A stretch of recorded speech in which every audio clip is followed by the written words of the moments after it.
in makeup, we talked briefly, and you said you hadn't been on the show for a while, and you got nervous again. Why? We've known each other for a number of years, and you've done this show quite a few times. Well, I guess it's all the other people that are here. Then it's not you. Don't take it personally. I don't know. I guess just talking like this, you don't know who you're supposed to be. I'm not an expert on anything, so it just. Well, just be you. Yeah. That's enough for me. Okay, thanks. More than enough for me. You superstitious? Friday the 13th. People say we aren't, but we do the dumbest thing. People will knock on wood. And if you're walking down the street and you come to a crack in the sidewalk, if you can step on it or not, what will you do? It depends if you want to break your mother's back. You see? That's been drummed in since childhood, so you step over it, right? Yeah. Do you have anything at all that you're superstitious? I'm superstitious about everything, but I figure, Friday the 13th in 1984, it's kind of like a double negative. It probably means it's going to be okay. Yeah, could be a wash, couldn't it? Yeah, we could actually have some fun. Yeah, I hope so. Most entertainers, especially in the theater, they say, are very superstitious. They do silly little things.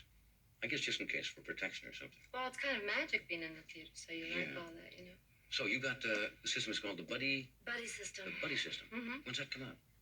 I think it comes out the 20th. In a lot of cities, they're kind of easing it in around the country. Yeah.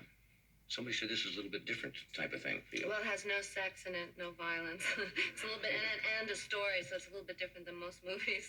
And do you think there's too much emphasis on that in pictures all the time? Yeah, and it's also about the challenge of the heroics of ordinary life and being an ordinary person, and it's about how loving a friend can be all right and not a compromise. And also I was very interested in playing a mother, so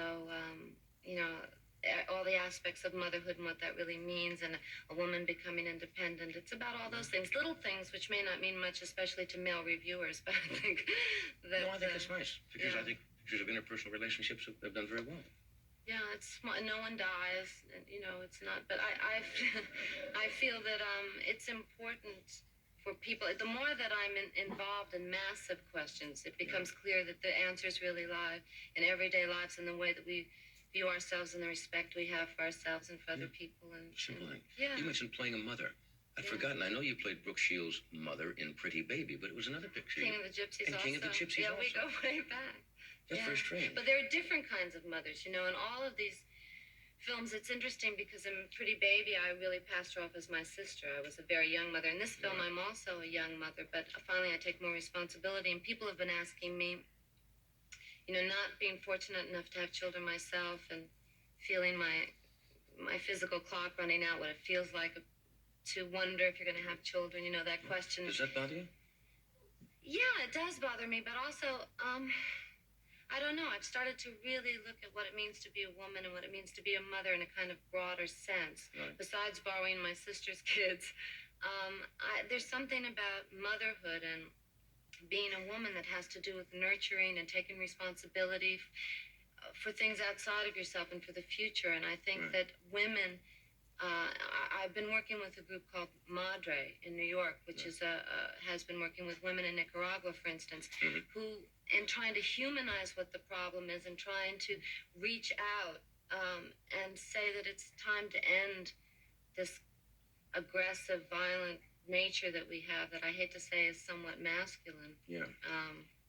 And the concept of being heroic and trying to reach out to other people and asking them to look in a longer view, to fight for the future, And in this way, I feel a little bit like it's generated my femininity and my ideas about motherhood, to be able to talk to other mothers and see what they're doing and feel a part of that. Somebody once said it's fairly easy to become a mother or a father. The difficult is becoming a good parent. Exactly. There's a world of difference in the two. And when you think of the world as a brotherhood of nations, then in a way, this sounds kind of 60s, but I'm I'm afraid that we have to get that. Well, yeah, I'm a creature of the 60s. Yeah. But I think Did you go out and were you on the marches? Oh yeah, I was arrested and all of that, but I think now you have to get beyond just peace and love and be practical about it and try to find out how to elect officials. Like, I wonder how many people here have registered to vote and how many of my friends haven't registered to vote who were from the 60s who were... Oh, have you registered to vote? Of course. Oh, good, okay. And have you registered to vote? Oh, yes. Because it's... Have you? Yeah. Okay. Yeah, just checking. Okay, have you? I think that's a good idea. Do you know what I mean? To kind of make it more practical and to understand when you pick up the paper that when it says you're destabilizing a government, that it means that your tax money is going into, starting wars and things that nobody's declared. You feel strongly about these things, don't you? Only in self-defense, yeah. The terrible thing about reading and finding out more about the situation and growing up, besides having to go to the dentist regularly, is to, having to take responsibility and do something. It becomes harder to just kind of sit back, and unfortunately, it gets you involved. And I think that when you're in this business, you can't help but look around, How important is it for you to have somebody else in your life to share all this? Or do you? I have a lot of friends. I don't have somebody that I live with or that, I wasn't suggesting. Go wasn't prying at all. Do you need somebody to live with? I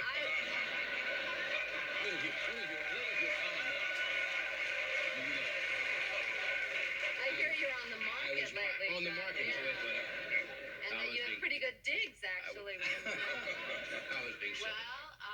Yes, I'm kind of in the market, but actually I don't find it so difficult when I'm having a hard time. I find it more difficult when I'm having fun and you want someone to share it with. I mean, when do you? Oh, maybe we should. No, sure. I think it's good to have somebody share the good times and the bad times. Yeah, I'm kind of used to being. Are you a loner? Private? Yeah, but I just have come to the conclusion that being lonely and being afraid is just the way it is, and you just have to keep going on, and you just can't pay any attention to it. Do you know what I mean? It's like trying to find a parking space. You can't sit outside the house. You have to keep going around the block. Good way to look at it. Not bad. Simplified version of life. Not bad. We have to take a break. We're going to come back. Stay where you are.